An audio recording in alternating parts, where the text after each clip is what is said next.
Brian is attempting to break the world record in the continuous carry of the Denny stones. Get it, bro! Come on, get it!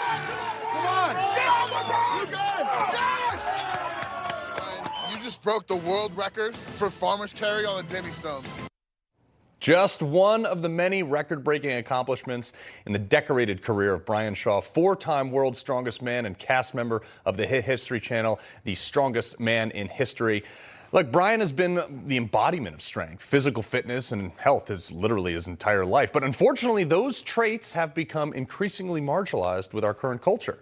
There's a culture where places put greater emphasis on the nonsense of body positivity and at the expense, honestly, of personal and our national health. So instead of encouraging society to best you can be, we've accepted mediocrity. And instead of taking accountability for our poor health choices, we decide to play victim. Take this, for example. An obese passenger on a United Airlines flight has sued the company for discrimination where their aisles were too narrow to accommodate her size. It's another headline that it can't be real, but it is. And this is American culture in 2023.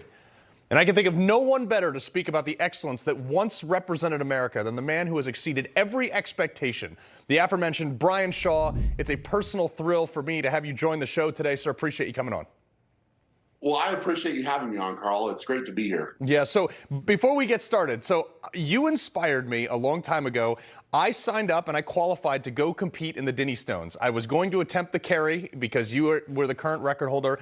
COVID canceled my lift. I've been trying to schedule it ever since, haven't been able to get over there. But you, sir, are an absolute inspiration. So I want to talk about the slide in society. It has been really hard to watch. As a former SEAL, I have no patience for the fact that we're allowing health and the national security even to be jeopardized by this. But you, as literally probably the strongest person ever to walk the earth, how does this make you feel? Well, I would say I feel very much like you do. I mean, it's been very sad to watch, and you know, it in a lot of ways is appalling. Like you said earlier here, it's crazy that some of the headlines are actually the headlines, and this is American culture in 2023. I mean, personal accountability, personal excellence, you know, what you should strive for in life, you know, needs to be at the forefront of what we're trying to achieve as individuals. Ability, personal excellence, you know, what you should strive for in life, you know, needs to be at the forefront of what we're trying to achieve as individuals. And, you know, if we accept mediocrity and we accept a lower standard, that's just not the direction we need to go. Yeah. And, you know, the other thing, too, is in society, like going to the gym and being part of physically fit, being part of a team or a sport or whatever it is, it's about positivity. But now if you tell somebody, hey, why don't you come to the gym with me? Hey, why don't you try this sport? Hey, why don't you try this? You're now denigrated for embarrassing people. How can we improve with that atmosphere? Well, I think it's going to be hard. I think the atmosphere needs to change, if I'm being completely honest with you. And you know, going to the gym and inviting somebody to go to the gym or to participate in something, you know, those are good things. Those should be looked at as good things, and you know, can have a very positive impact on people.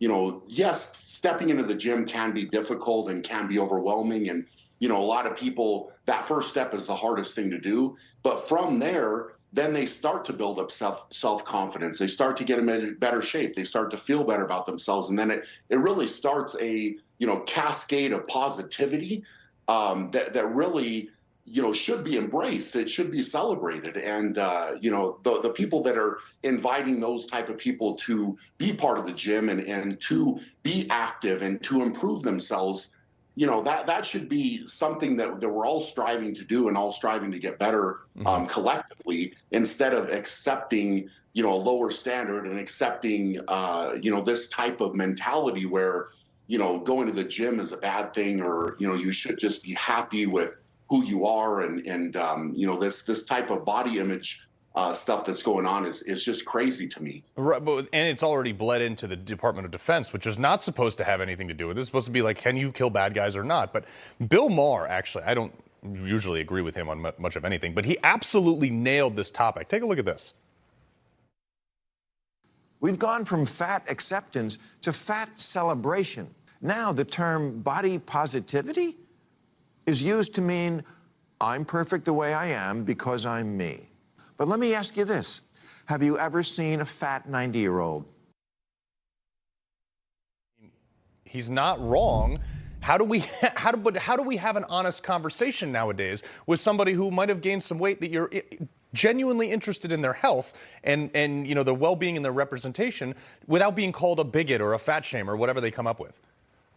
Yeah, this is a tough course to navigate, because approaching anybody when they've kind of slid down that path, or maybe they've gained some weight that they need to kind of take off and to you know, take a look at their personal health.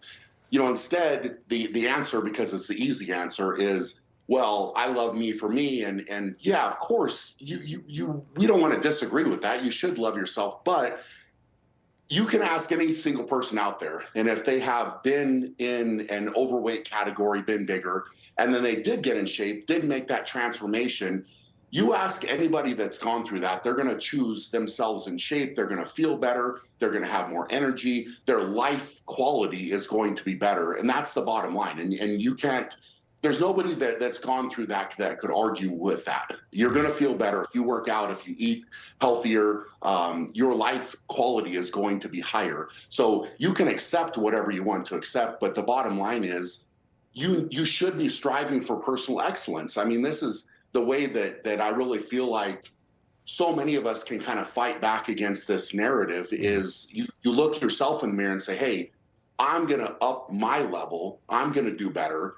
And I'm not going to go along with this, you know, body positivity movement, or, you know, just accept, you know, the fact that I'm at a lower level. You always should be striving to get better. It's something I've tried to do my entire life, is to strive to get better. And even when I have been at the top, quite literally the best in the world, I'm still looking at ways to get better and to improve. And, you know, that's just my mentality. And you know, it served me pretty well throughout my life. Just a little bit well. I subscribe to the notion that someone somewhere is training to kill you. Do you want to be ready if you ever need to confront that? Hey, I'll tell you what, man, that's a great way to look at it, and you need to be ready. Yeah. You know, and if you look at like nature, it's always the slowest gazelle that gets killed by the lion, or the one that's beat up, right? And you don't want to be that. Right. So you can go out and say whatever you want about, hey, I love myself and I'm accepting of this or whatever, and that's great. But if you get caught by the alligator, you don't want to get eaten by the lion, you know? Right. So you can definitely do better. Yeah. Brian Shaw, it is an absolute honor to have you on today, sir. Keep up the good work.